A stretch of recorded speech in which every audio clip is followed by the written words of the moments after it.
এই পাচারের জন্য আওয়ামী লীগ হয়তো সিংহভাগ দায়ী, কিন্তু যে চারটি দল ক্ষমতায় গিয়েছিল তার মধ্যে বিএনপি, জাতীয় পার্টি এবং জামাত, একমাত্র জামাতের ব্যক্তিদের কোনো করাপশনের খবর আমরা এখন পর্যন্ত পাই নাই। আপনার কাছে আছে কিনা আমি জানি না।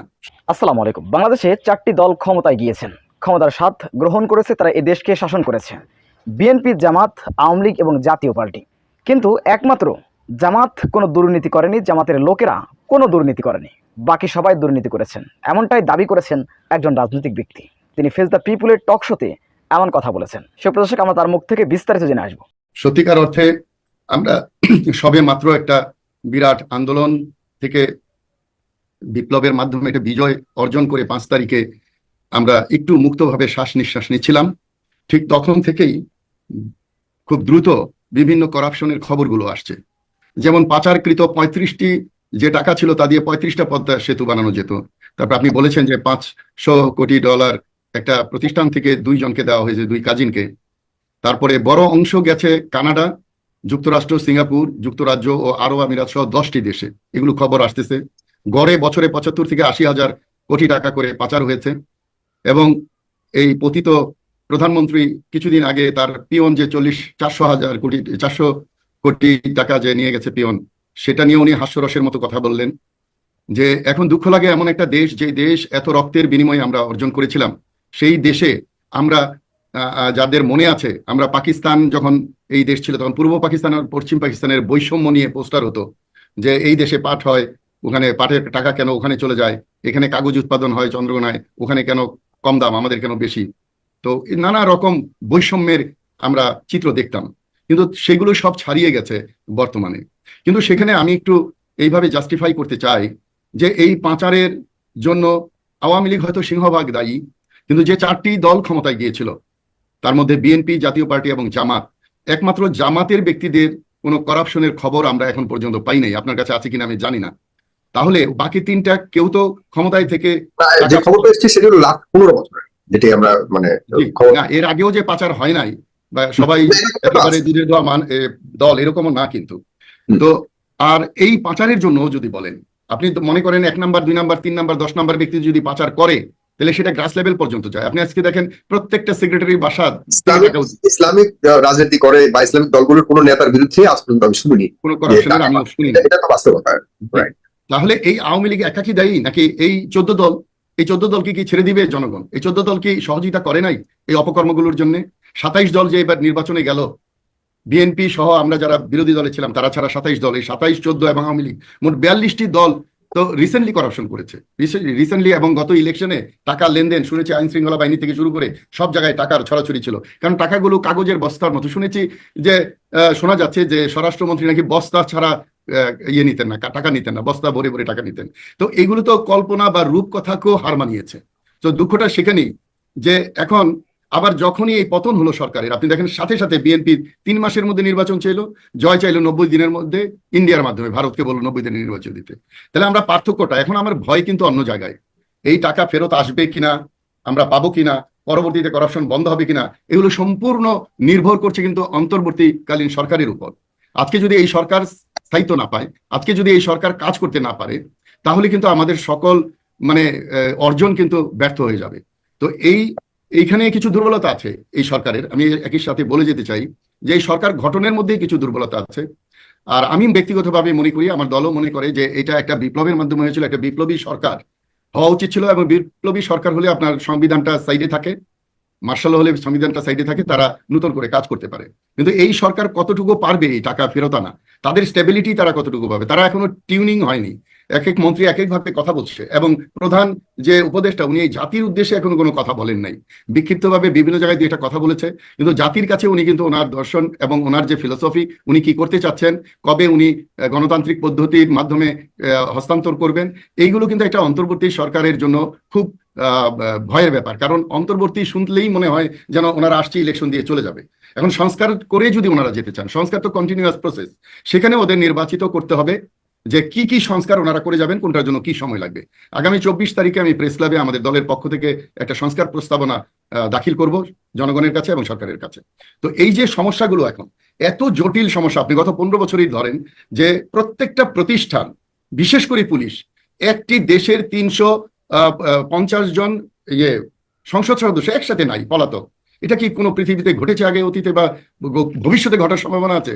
একটা দেশের পুলিশ সবাই চলে গেল, তাদেরকে ইন্টারেস্টিং, তারা সবাই একসাথে কেন, সব এমপিরা এবং দায়িত্বশীল যাদেরকে সবসময় সম্মুখে কথা বলতে দেখেছি, তারা কেন পলাতক হলো? মানে খুব ইন্টারেস্টিং কোশ্চেন। তো আমি যেটা বলতে চাই এখানে আপনার এই প্রশ্নের পরিপ্রেক্ষিতে, কারণ কোন সংগঠনে, একটা রাষ্ট্র একটা সংগঠন, কোন সংগঠনে এককভাবে কোনো দুর্নীতি করা যায় না। সংগঠনে যখন দুর্নীতি হয় তখন তাদের একেবারে মাথা থেকে লেজ পর্যন্ত তারা জড়িত হয়ে যায়। পুলিশ এত বেশি করাপ্টেড ছিল।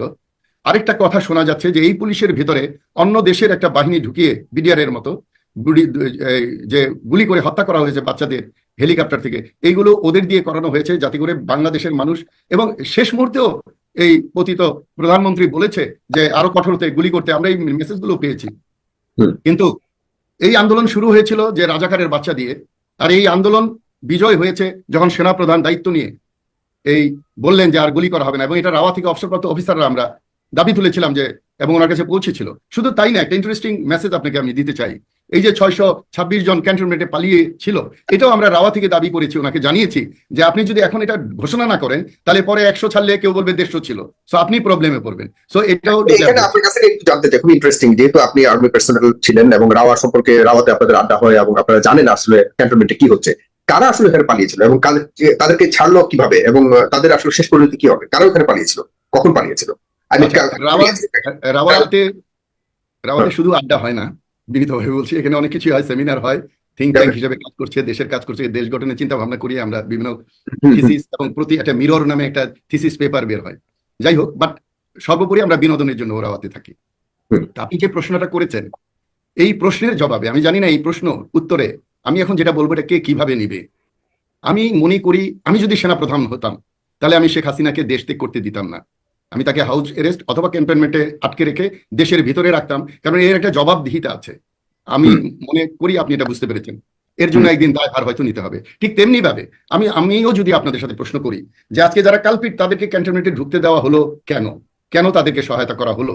কারণ সেনাবাহিনীতেও আমরা যা শুনেছি, এই রিজিমের বেশ কিছু অফিসার, বিশেষ করে সিনিয়র অফিসারদের মধ্যে ছিলেন যারা ওনাকে সাপোর্ট করতেন। দুইটা ভাগ হয়ে অনেকগুলো, যেমন আদালতে কু হওয়ার চেষ্টা হচ্ছে, আমাদের ওখানেও বিরোধ হওয়ার, প্রতি বিপ্লব অনেক কিছু ঘটে গেছে এর মধ্যে, যেগুলো আমাদের অত্যন্ত বিচক্ষণ এবং অত্যন্ত পায়াস এবং অত্যন্ত ভদ্র একজন সেনাপ্রধান আমরা পেয়েছিলাম এই মুহূর্তে, এই ক্রাইসিসে, যেটা উনি অত্যন্ত সুন্দরভাবে ট্যাকেল করেছে। আমাদেরকে অনেক সময় মানুষ মনে করে যে আমরা হাঁটুতে বুদ্ধি, আমরা তেমন বুদ্ধিমান লোক না।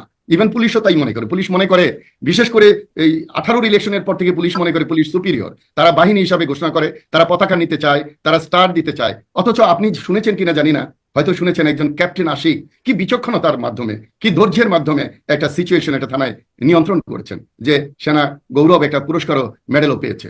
সো আমরা এই জনগণ এর পাশে সবসময় আছি।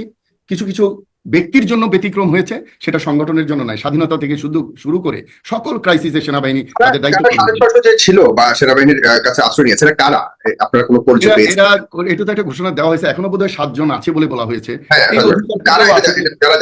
আমার কাছে একটু হসপস মনে হচ্ছে, ইন্টারিম গভর্নমেন্ট চলছে, ওনার কাছে এই লোকগুলো আছে। এটা আইনের দিক দিয়ে কতটুকু, এই যে ব্যারিস্টার জিল্লুর বলতে পারবে যে এই যে রাখা হলো, এটাই আয়না ঘর না হয় খুব ডিপলি বড় একটা বিষয় ছিল, কিন্তু এই যে আশ্রয় দেওয়া হলো, এটা হচ্ছে ছোট্ট একটা আয়না ঘরের মতো বা একটা আশ্রয় দেওয়ার মতো জায়গা। এখানে একজন কালপিটকে, আজকে আমার বাসায় যদি একজন কালপিট এসে ঢুকে এবং আমি যদি পুলিশ আসার আগে বের করে দিই, তাহলে কিছুটা দায়ভার তো আমাকে নিতে হবে। তো সুতরাং আমি মনে করি এই কাজগুলো বিপ্লবের পরে অনেক কিছু ঘটে যায়, তারই একটা অংশ। এবং সেনাপ্রধান তো এই ব্যাপারে স্পষ্টভাবে বলেছে যে দল মত এবং ধর্ম বর্ণ নির্বিশেষে যে কেউ তাদের কাছে আশ্রয় চাইলে তারা দিয়ে থাকে। আপনার প্রশ্ন হলো কারা এটা নিয়েছে। এটা এক কথাই যদি বলি, যারা নিজেদেরকে মনে করে অপরাধী, যারা মনে করে যে আমরা পাপ করেছি, যারা মনে করে আমরা অন্যায় করেছি, যারা মনে করে জনগণ আমাদেরকে ছাড়বে না, তারাই ওই সেনা নিবাসে আশ্রয় নিয়েছে। শুধু ঢাকায় না, কিন্তু সারা বাংলাদেশের সেনা বাহিনী, সেনানিবাসে বিভিন্ন মানুষ আশ্রয়ের জন্য দিয়েছে। মানবিক কারণে বাংলাদেশ সশস্ত্র বাহিনী এই সুযোগটা দিয়েছে, বা তাদেরকে যাদেরকে দরকার আইনের হাতে তুলে দেওয়া, তারা আইনের হাতে তুলে দিচ্ছে। আর যারা শুধুমাত্র ভয়ের জন্য এসেছিল তাদেরকে ছেড়ে দিয়েছে। আর বর্ডার তো সিল করা হয়েছে বিজিবির মাধ্যমে, এবং এয়ারপোর্টগুলো সব জায়গায় খুব স্ট্রিক্ট ব্যবস্থা নেওয়া হয়েছে যে কেউ যেন দেশ থেকে পালিয়ে না যেতে চায়। তবে আমি সব শেষে যে কথাটি বলবো, আমার অত্যন্ত প্রিয় দেশের মালিক জনগণকে বলবো ধৈর্য ধরতে, এই সরকারকে একটু সুযোগ দিতে, এই সরকারকে সহযোগিতা করতে এবং সকল ভালো কাজের সাথে থাকার জন্য এবং সকল অন্যায়কারীকে এলাকায় এলাকায় ধরে আইনের হাতে সোপর্দ করার জন্য এই অনুরোধটা আমার দেশের মালিক জনগণের কাছে থাকলো। এবং আপনি যথেষ্ট আত্মবিশ্বাসী যে সরকার পারবে অন্তত পক্ষে এদের সবাইকে অ্যাকাউন্টেবল করবার জন্য তারা সক্ষমতা তাদের আছে। আমি বর্তমান সময়ে বাংলাদেশ জামাত ইসলামের একজন চেয়ারম্যানের কথা জানি, নূর মোহাম্মদ আবু তাহের। তিনি চেয়ারম্যান হওয়ার 1 বছর পরে তার জাতিকে উদ্দেশ্য করে বলছেন, শত শত মানুষ উপস্থিত রয়েছে সেখানে, তিনি বলেছেন এই 1 বছরে আমি 1 টাকা দুর্নীতি করেছি, যদি কেউ প্রমাণ দিতে পারে তাহলে আমি সাথে সাথে চেয়ারম্যান পদ থেকে পদত্যাগ করব। এই হচ্ছে জামাতের নেতারা। জামাতের চেয়ারম্যান পর্যন্ত এমন ঘোষণা দিতে পারে, এমন অঙ্গীকার করতে পারে যে 1 টাকা দুর্নীতি দেখাতে পারলে আমি আমার চেয়ার থেকে পদত্যাগ করব।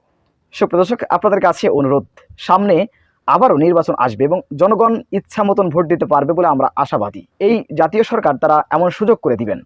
তো আপনারা এই সুযোগটা পাওয়ার পরে বাংলাদেশ জামাত ইসলামী বা ইসলামপন্থীদের আপনারা বাছাই করবেন আমি আশা করি, কারণ তাদের দ্বারা কোনো দুর্নীতি, অপকর্ম, লুটপাট, হত্যা, গুম, খুন এগুলো হবে না ইনশাআল্লাহ।